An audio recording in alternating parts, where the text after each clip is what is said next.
Bonjour à tous, n'oubliez pas de liker, de commenter pour le référencement, et surtout de vous abonner pour soutenir la chaîne. Merci et bon visionnage à tous.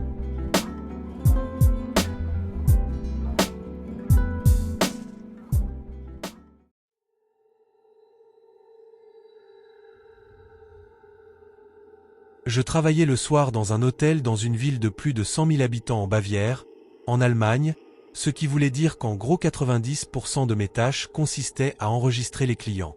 Ce jour-là, c'était moi et une collègue avec qui je suis toujours bonne amie, et nous nous souvenons toutes les deux très bien de cette journée. Donc, il était déjà un peu tard, probablement vers 18 h, donc la plupart des enregistrements étaient déjà faits, il ne restait que quelques clients à arriver. Cela voulait dire que nous discutions surtout entre nous et que nous ne travaillions pas. Ensuite, une famille de 3 personnes arrive, maman, papa et fils. Le truc, c'est que tous les 3 avaient l'air d'être des caricatures par défaut. Le père était super grand et maigre, chauve, et portait un énorme sac à dos et des sandales, comme une caricature de touriste allemand. La mère était petite, blonde avec des formes, encore une fois comme une de ces serveuses typiques d'Oktoberfest, et le fils de 8 ans ressemblait à un personnage par défaut dans un jeu vidéo. Dès qu'ils sont entrés dans le hall, il y a eu un changement d'ambiance palpable pour une raison quelconque. Ils semblaient tous si tendus que ma collègue et moi sommes devenus tendus et sérieuses malgré le fait que nous soyons d'habitude bavardes avec nos clients. Quoi qu'il en soit, je les ai enregistrés, ils n'ont pas fait un bruit. Je leur ai montré où étaient les ascenseurs, ils sont partis dans cette direction et dès qu'ils ont tourné au coin, le sentiment de tension avait disparu. Ma collègue m'a immédiatement chuchoté « Putain, qu'est-ce qui n'allait pas chez eux ?» Et j'ai pensé la même chose, mais nous les avons oubliés et avons continué à discuter. Puis, le prochain client arrive. Gardez à l'esprit que cela fait au moins 10 minutes plus tard, peut-être même 20. Une dame normale, nous l'enregistrons, elle nous demande des restaurants dans la ville. Puis encore une fois, je lui montre où se trouve l'ascenseur. Elle y va, nous entendons la porte de l'ascenseur s'ouvrir. Elle dit immédiatement au désolé et nous entendons la porte se fermer à nouveau. Je pensais que c'était des femmes de ménage qui entraient dans le sous-sol, car c'est là que se trouvaient les fournitures de nettoyage. Mais ensuite, la dame revient vers nous et nous dit qu'il y a une famille dans l'ascenseur qui reste juste debout et qu'ils n'allaient nulle part. Ma collègue et moi, on était genre non mais c'est pas possible, donc nous marchons jusqu'à l'ascenseur, appuyons sur le bouton, et bien sûr, il s'ouvre instantanément et c'est la famille bizarre, et ils se tiennent juste là comme des mannequins, regardant droit devant mais sans nous regarder. Après environ 3 secondes, ma collègue dit « Vous allez bien ?» Et ça les réactive. Toujours super étrange, mais il commence à sourire poliment « Nous allons bien, merci de demander » et le père appuie sur le bouton qui les emmène à leur étage. Ensuite, nous attendons, rappelons l'ascenseur et l'autre dame atteint aussi sa chambre. Ma collègue et moi retournons alors à la réception et nous nous regardons juste comme « C'est quoi ce bordel ?» Ces gens ressemblant à des caricatures, avec un comportement de PNJ, se tenaient dans l'ascenseur en mode inactif pendant plus de 10 minutes. Même maintenant, 4 ans plus tard, nous nous souvenons toutes les deux de cette histoire et c'est un sujet qui revient dans notre groupe d'amis chaque fois que nous voyons quelqu'un se comporter de manière étrange. Un de nos amis a dit qu'ils avaient peut-être déconnecté à cause de la fatigue, mais cette rencontre était trop louche à mon goût.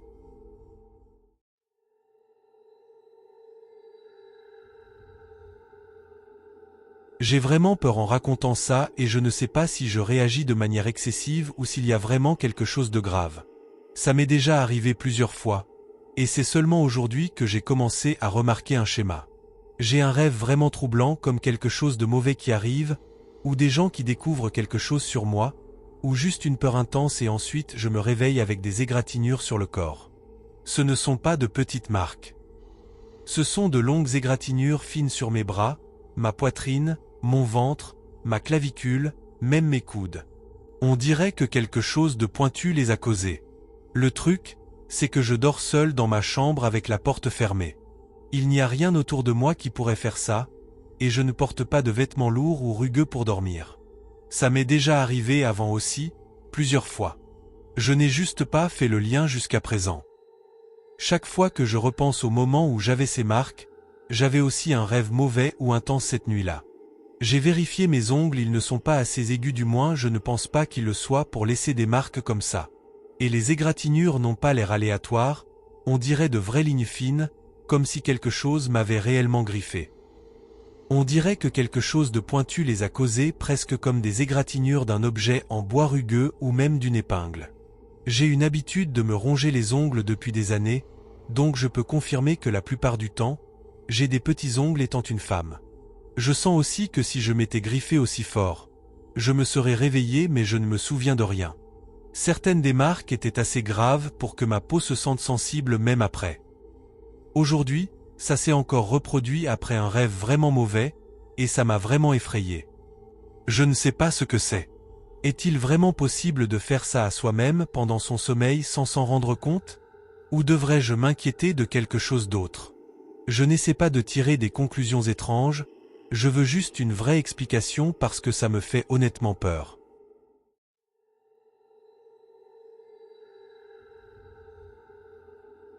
J'ai écrit cela parce que c'est quelque chose dont je n'ai jamais vraiment parlé publiquement auparavant. J'ai lu de nombreuses histoires sur ce sujet et des sous-forums similaires, et j'ai longtemps hésité à partager ma propre expérience. Cette expérience reste dans un coin de ma tête presque tous les jours, même des années plus tard. J'espère que quelqu'un pourrait avoir un aperçu de ce qui s'est passé, ou des conseils sur la façon de s'assurer que cela ne se reproduise pas. Une grande partie de ce que je partage ici a été vécu par ma femme et moi. Certaines choses n'ont touché qu'un seul d'entre nous, mais il y a eu de nombreuses fois où nous avons tous les deux vécu la même chose dans la maison en même temps. Je ne peux pas dire exactement quand cela a commencé, mais les choses se sont progressivement aggravées. Au début, je n'avais aucune raison de suspecter quoi que ce soit de paranormal. Vers début 2020, lorsque les confinements liés au Covid ont commencé, les choses étranges que nous remarquions occasionnellement dans la maison ont commencé à se produire plus souvent. Au départ, il s'agissait de petites choses. Des choses que les gens négligent généralement comme des coïncidences ou de l'imagination.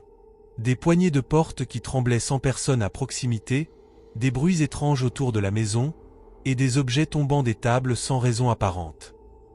Nous avions tous les deux déjà vécu de petites choses comme ça dans la vie, donc au début, nous l'ignorions principalement. Parfois, j'allais vérifier, mais souvent je ne trouvais aucune explication logique. Vers le milieu de 2020, les choses ont empiré et sont devenues manifestement pires.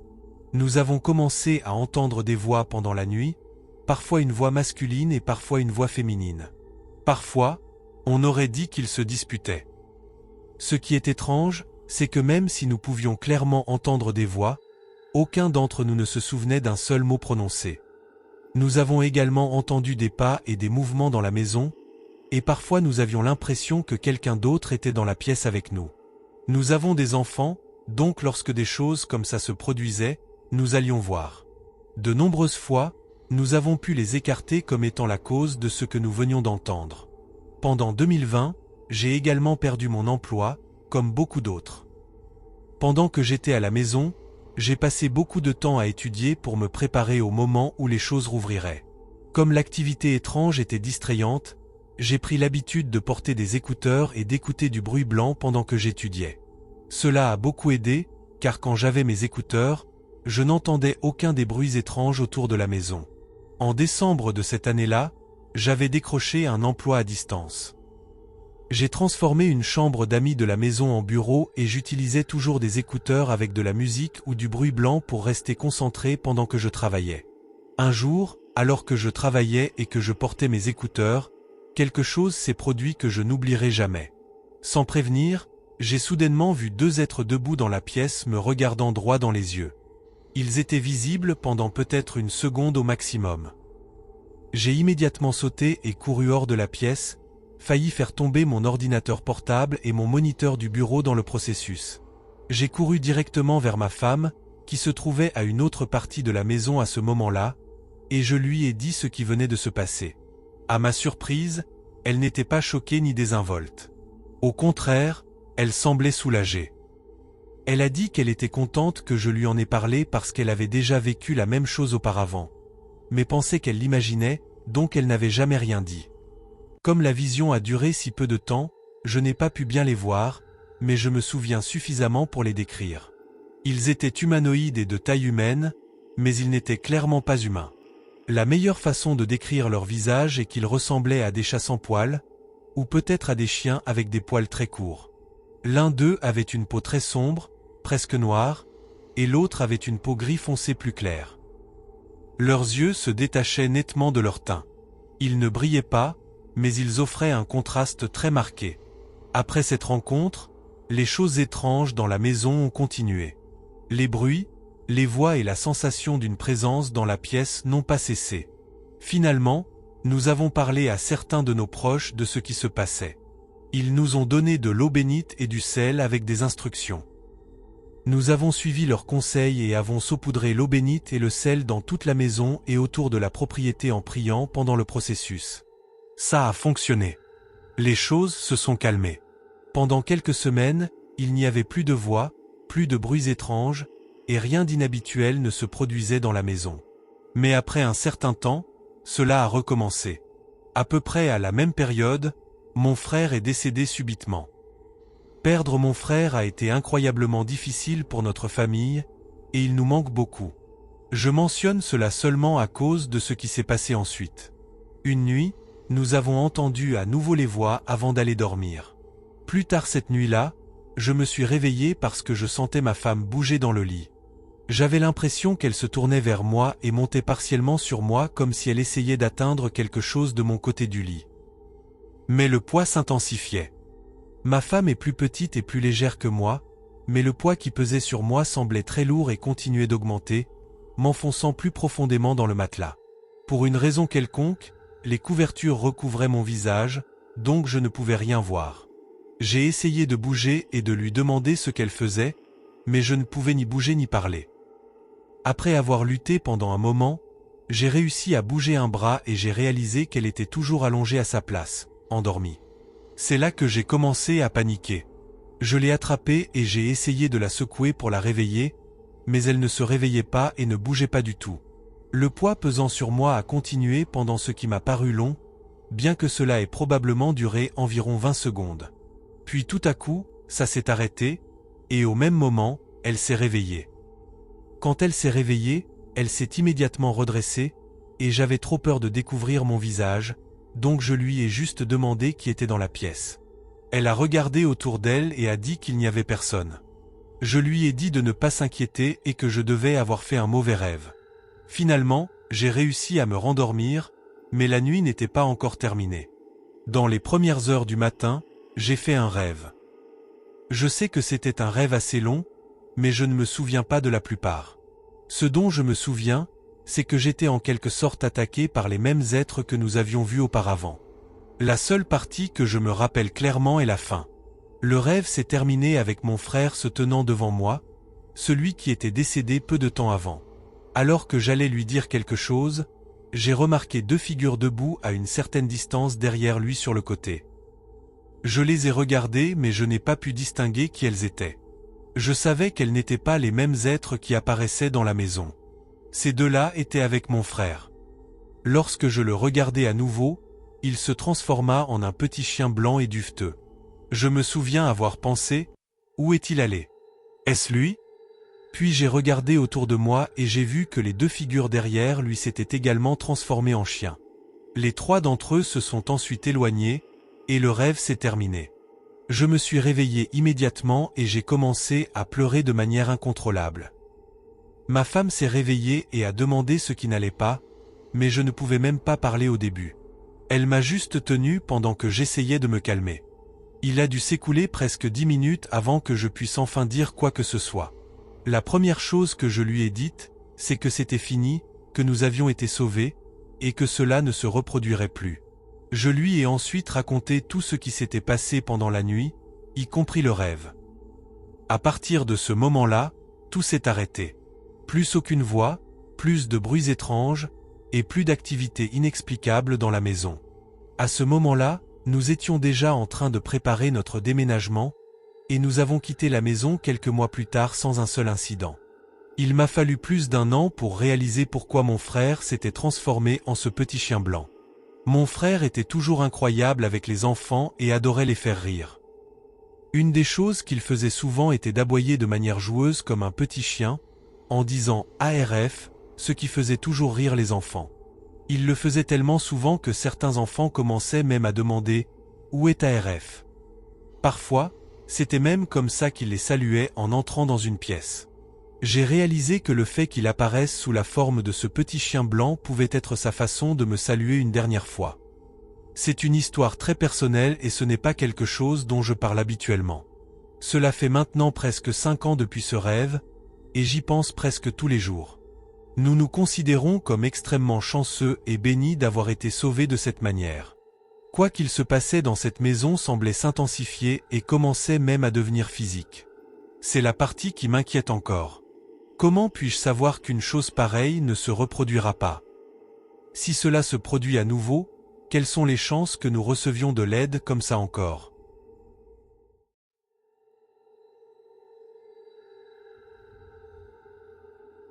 J'ai vécu dans cette maison pendant environ 11 ans maintenant, et on a appris avant d'emménager que le précédent locataire s'était tiré dessus et s'était suicidé dans notre salon, mais ça ne nous a pas vraiment dérangé.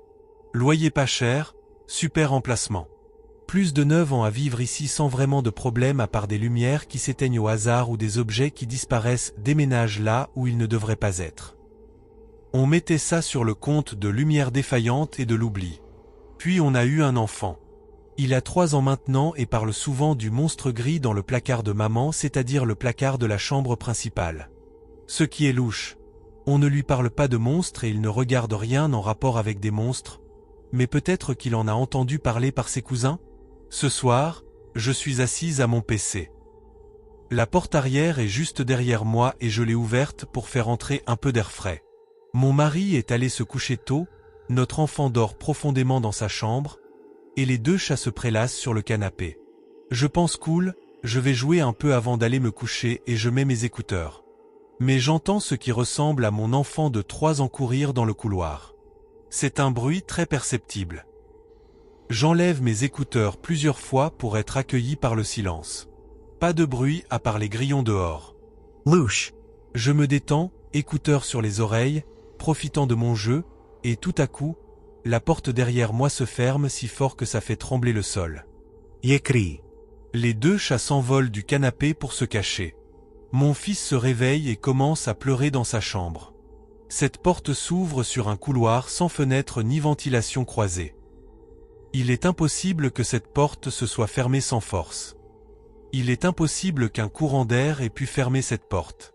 Et avec la force avec laquelle la porte s'est fermée, je pensais honnêtement que mon mari s'était levé et l'avait claqué, mais il était toujours profondément endormi dans la chambre. J'ai toujours pensé que l'endroit pouvait être hanté, mais après ce soir, je suis à 100% convaincu que c'est le cas.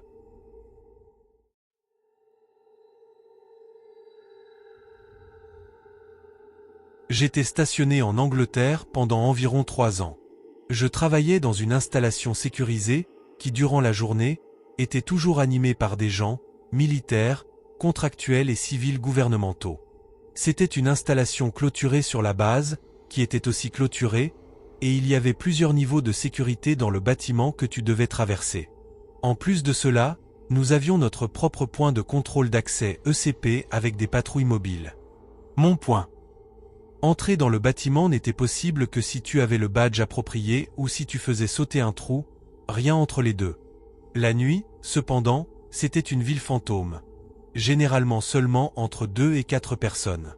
On avait toujours les patrouilles mobiles, mais elles étaient à l'extérieur et nous ne leur parlions jamais à moins qu'il y ait un problème. Et c'était une immense installation.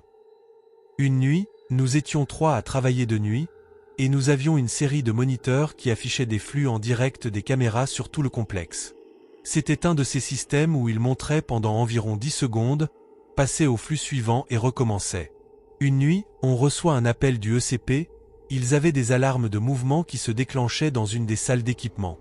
Ce qui signifie que l'un de nous devait aller vérifier. Chance pour moi, mon superviseur m'envoie. J'arrive dans la salle d'équipement, personne en vue. Je prends le téléphone, j'appelle mon superviseur et lui dis qu'il n'y a personne. Puis j'appelle l'ECP et leur demande s'ils peuvent me voir sur le flux. Ils répondent avec ces mots. Nous avons 2 d'entre vous. Je lève juste les yeux vers la caméra et j'essaie d'être aussi décontracté que possible, et je demande « Où voyez-vous l'autre gars ?» Et je reçois en retour « À environ 5 heures. » Moi, décris-le. Eux, on ne peut pas distinguer son visage, mais environ 6 pieds, en BDU, on dirait un haltérophile. Remarque, à ce stade, les BDU n'étaient plus notre uniforme depuis environ 4 ans. À ce moment-là, je me retourne et je pointe, et je demande, juste là. L'ECP le confirme, il n'y a pas de corps là. J'ai demandé s'ils avaient parlé au poste de contrôle des opérations, ils ont dit non, donc j'ai raccroché et appelé. J'ai dit à mon superviseur de regarder le flux de la salle d'équipement, il dit juste, c'est qui ce putain de type? J'ai juste raccroché le téléphone et je me suis précipité dehors en fermant la porte derrière moi, qui était une porte blindée de 2000 livres.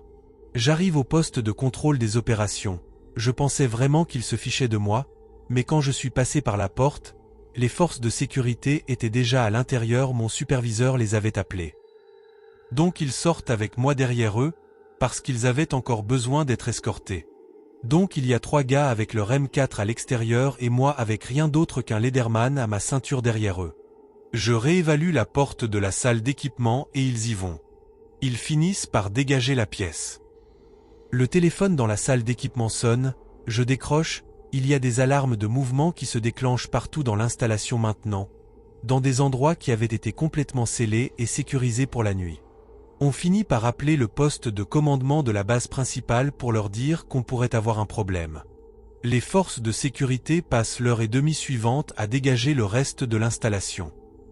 À ce stade, nous avions déjà informé notre commandant et son personnel, donc tout le monde est au courant. Malheureusement, le flux vidéo n'a pas été enregistré à l'époque, donc nous n'avions rien à revoir pour voir ce qu'ils avaient vu. Mais le superviseur de l'ECP de service et mon superviseur, tous les deux, l'avaient vu séparément, et les systèmes de détection de mouvement l'ont enregistré, et nous avons pu au moins avoir ça pour confirmer quelque chose s'est passé. Chaque alarme était sur son propre circuit individuel et câblé directement au ECP, pas de réseau, rien de numérique. 1 ou 2 qui s'emballent. D'accord. Mais il y en avait plus de 30 qui détectaient quelque chose se déplaçant, y compris les détecteurs de faible sensibilité. C'est-à-dire que pour déclencher cela, il faut qu'il y ait quelque chose de grand en mouvement. Un humain qui se balade, un animal de taille moyenne. Tout cela s'est passé juste après minuit, donc nous sommes restés dans cette installation pendant environ 4 heures de plus jusqu'à ce que l'équipe du matin vienne nous relever. Mais à cause de tout ce qui s'est passé, nous devions faire un débriefing avec le commandant et son personnel, donc cela signifiait que nous ne sommes pas sortis avant 2 ou 3 heures après la fin de notre quart de 12 heures. À ce jour, personne ne sait ce que c'était. Aussi, quelque chose auquel nous ne pensions pas à l'époque mais qui me fait un peu frissonner maintenant, ce n'étaient pas des caméras de mauvaise qualité. Ils ont dit qu'ils ne pouvaient pas distinguer le visage. On pouvait pratiquement compter les cils sur les visages des gens à 40 pieds avec ces caméras. Ils pouvaient voir mon visage aussi clair que le jour. Mais ils ne pouvaient pas distinguer celui de l'autre gars.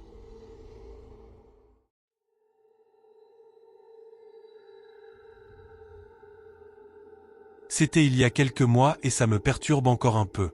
J'y pense parfois parce que ça n'a aucun sens.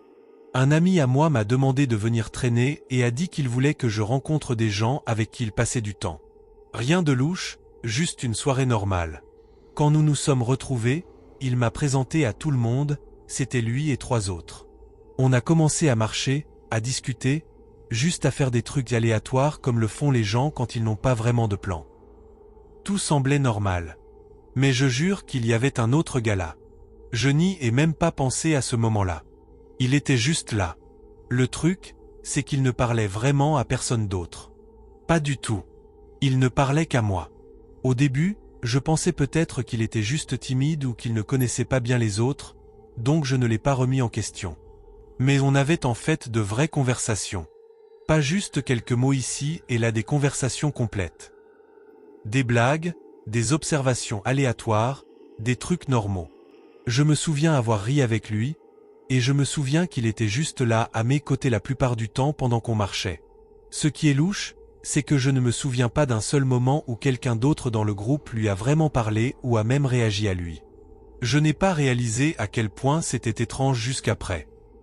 La nuit s'est terminée normalement, on est tous rentrés chez nous, et le lendemain, mon ami a créé un groupe de discussion pour qu'on puisse tous traîner à nouveau. Il n'y avait que 5 personnes dedans. Moi, mon ami, et les 3 qu'il m'avait présentés. Alors j'ai demandé où était l'autre gars. Il n'avait aucune idée de qui je parlais. J'ai essayé d'expliquer à quoi il ressemblait, les choses dont on avait parlé, comment il était littéralement avec moi tout le temps, et il continuait juste à dire qu'on était seulement nous toute la nuit. Mon ami a même dit qu'il m'avait présenté à tout le monde qui était là. Mais je sais que je n'ai pas imaginé des heures à parler à quelqu'un. Il n'y a pas de message de lui, pas de photo, rien. C'est comme s'il n'existait tout simplement pas. Et ce qui me frustre vraiment, c'est qu'il ne m'a parlé qu'à moi. Comme s'il n'avait jamais vraiment fait partie du groupe juste là, mais seulement pour moi. Je ne sais pas. J'ai essayé de l'expliquer mais ça ne passe toujours pas.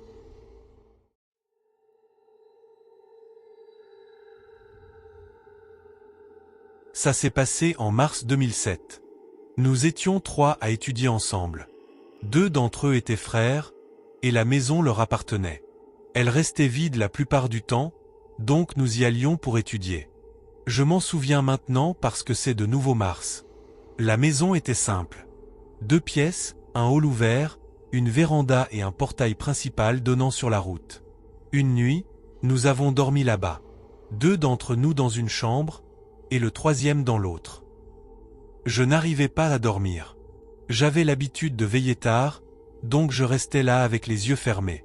Un peu après minuit, j'ai entendu des pas dans le hall. Au début, ça paraissait normal. Puis ça a changé. On aurait dit un enfant qui sautait ou qui courait.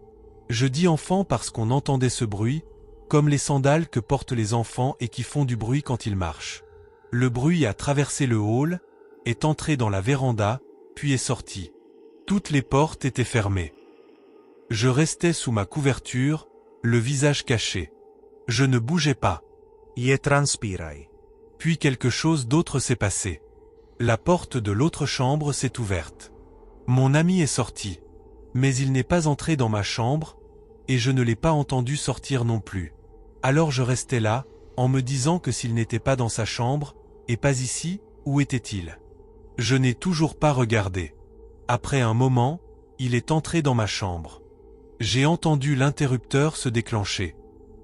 La lumière s'est allumée. Il est resté là un moment.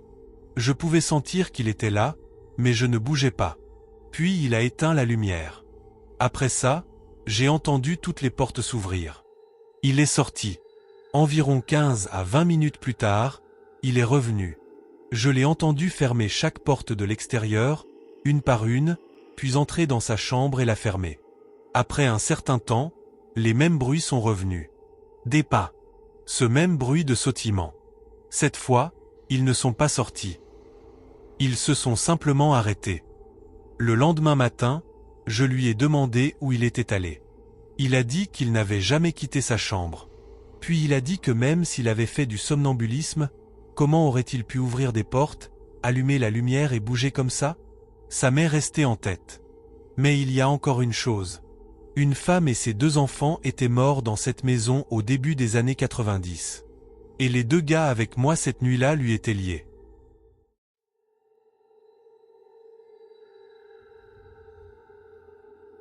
Cela s'est passé il y a environ 3 ans et ça me secoue encore jusqu'à la moelle.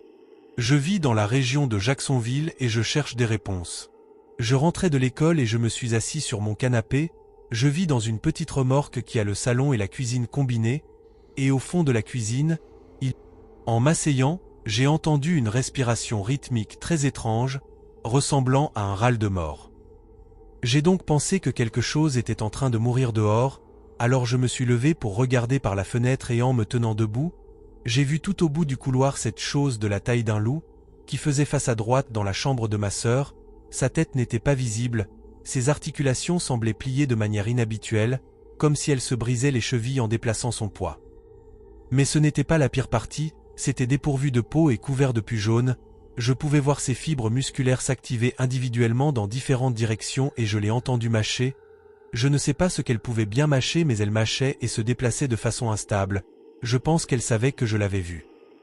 Donc, je suis sorti de la maison jusqu'à ce que plus de ma famille soit de retour, et quand je suis revenu, quoi que ce fût, c'était parti sans laisser de traces.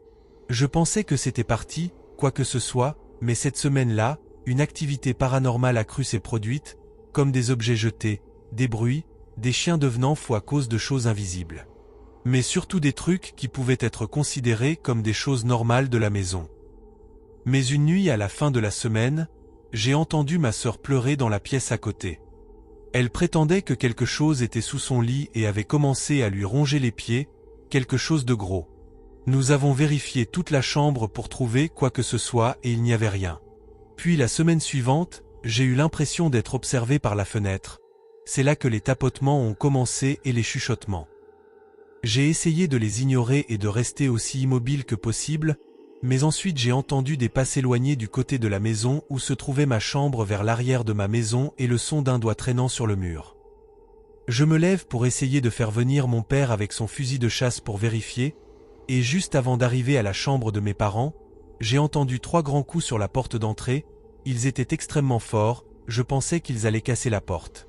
Mon père prend le fusil de chasse et il n'y a rien dehors. Je retourne dans ma chambre et là, c'est là, dehors, à la fenêtre, pas la même chose qu'avant. Cette fois-ci, elle était cachée dans l'obscurité et avait l'air plus pâle, elle était sur le toit, regardant dans ma chambre. Je l'ai ignorée pour qu'elle ne sache pas que je savais qu'elle était là. Ensuite, la semaine suivante, je me suis réveillé en entendant beaucoup de cris, mais c'était apparemment seulement dans ma tête, et je suis retourné dormir, mais quand je me suis réveillé le matin, j'ai ressenti une grande douleur dans mon pied et j'ai vu des marques de morsure sur mes pieds. Elles étaient légèrement plus étroites que ce qu'une morsure humaine ressemble, mais avaient à peu près la même structure. La zone était rouge et meurtrie. J'ai fait des recherches et je n'ai rien trouvé qui ressemble à ce que j'ai vu dans la région du nord de la Floride.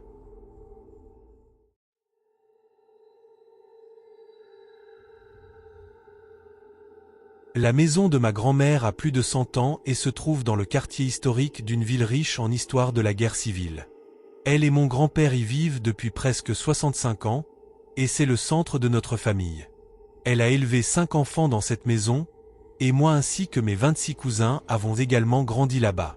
Depuis que je me souviens, nous avons tous eu peur d'une chambre en particulier, la chambre pourpre. Peinte d'un violet clair du sol au plafond de 10 pieds, et décorée avec des meubles anciens et de vieilles photos de famille. Elle était au centre de la maison, impossible à ignorer. On ne peut pas passer devant sans avoir l'impression que quelqu'un vous observe. Cela ne semblait pas malveillant ni même inhospitalier. Plutôt comme si quelqu'un avait été là pendant un certain temps et que vous aviez interrompu sa paix.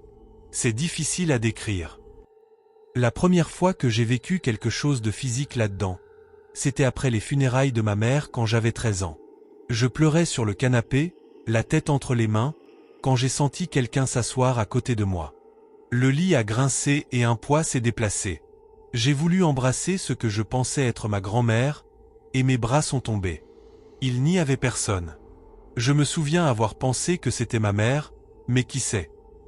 Rien d'autre ne s'est passé pendant longtemps, mais la sensation que quelqu'un était là n'a jamais quitté cet endroit. 14 ans plus tard.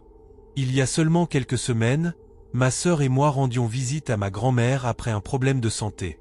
Le canapé ancien où j'avais eu ma première expérience avait été remplacé par un lit jumeau il y a quelque temps, et j'ai pu y dormir pour la première fois.